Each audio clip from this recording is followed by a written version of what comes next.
మాజీ మంత్రి పేర్ని నాని ఆయన కుమారుడు కిట్టుకు పోలీసులు నోటీసులు ఇచ్చారు. రేషన్ బియ్యం కేసులో పోలీసుల దర్యాప్తులో భాగంగా తండ్రి కొడుకులు ఇద్దరికీ నోటీసులు సర్వ్ చేశారు.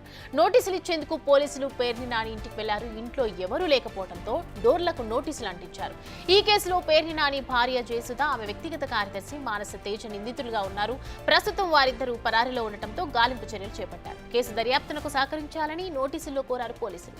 మధ్యాహ్నం 2 గంటలలోపు స్టేషన్కు వచ్చి వాస్తవ విషయాలు చెప్పాలని, అందుబాటులో ఉన్న రికార్డ్స్ ఇవ్వాలని నోటీసుల్లో పేర్కొన్నారు.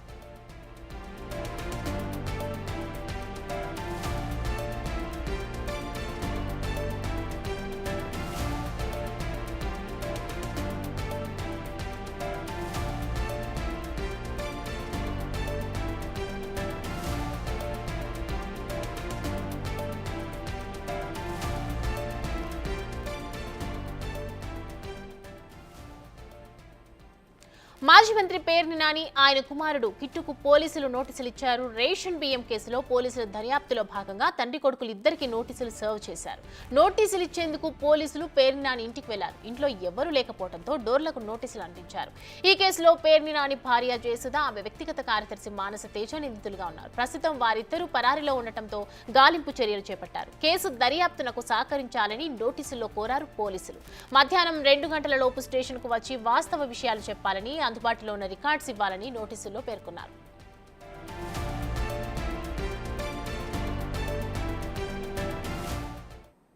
ఇదే అంశానికి సంబంధించి మరిన్ని అప్డేట్స్ శివ అందిస్తారు. శివ, చెప్పండి. రేషన్ కార్డుకు సంబంధించి పోలీసులు కేసులు నోటీసులు జారీ చేసినట్లుగా తెలుస్తుంది. ఈ కేసు ఇంకా సీరియస్ గా టర్న్ అవుతున్నట్టు తెలుస్తుందా?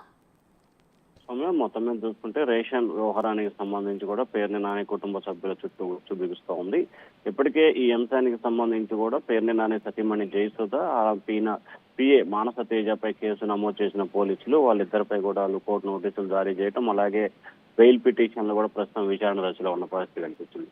మరొక వైపు ఈ కేసుకు సంబంధించి కూడా వ్యక్తిగతంగా విచారణకు హాజరు కావాలని చెప్పి కూడా పేర్ని నాని ఆయన కుమారుడు కృష్ణమూర్తికి నిన్న మధ్యాహ్నం మచిలీపట్నం తాలూకా పోలీసులు నోటీసు ఇచ్చేందుకు ఇంటికి వెళ్లారు. ఇంట్లో ఎవరూ లేకపోవడంతో కూడా 2 నోటీసులను కూడా గోడకి అంటించి ఈ రోజు మధ్యాహ్నం 2 గంటలలోపు విచారణకు హాజరవ్వాలి. ఈ అంశానికి సంబంధించి మీ వద్ద ఉన్న సమాచారాన్ని, పూర్తి వివరాలను తమకు అందజేసి విచారణకు సహకరించాలని చెప్పి కూడా నోటీసులో పేర్కొనడం జరిగింది. ఈ అంశానికి సంబంధించి మరి పేర్ని నాని కుటుంబ సభ్యులు మరొకసారి అజ్ఞాతంలోకి వెళ్లారా, లేకపోతే నిన్న టెక్నికల్ గా బయటికి ఏమైనా వెళ్లారా అనే కోణంలో పోలీసులు విచారణ చేపడుతున్నారు. ఇప్పటికే జయసుధ అంశానికి సంబంధించి కోర్టులో బెయిల్ పిటిషన్, మచిలీపట్నం జిల్లా కోర్టులో బెయిల్ పిటిషన్ పెండింగ్ లో ఉన్న నేపథ్యంలో ఇటు పేర్ని నాని కిట్టు ఏ రకంగా వ్యవహరించబోతున్నారు, వారు విచారణకు సహకరిస్తారా, లేకపోతే వాళ్ళు కూడా ముందస్తు బెయిల్ పిటిషన్ కోసం మచిలీపట్నం కోర్టు కానీ హైకోర్టును కానీ ఆశ్రయిస్తారనే ఉత్కంఠ అయితే కొనసాగుతోంది. అయితే ఏది ఏమైనా సరే ఈ అంశానికి సంబంధించి కూడా పేర్ని నాని కుటుంబ సభ్యుల చుట్టూ కూడా ఉచ్చు బిగుస్తోంది.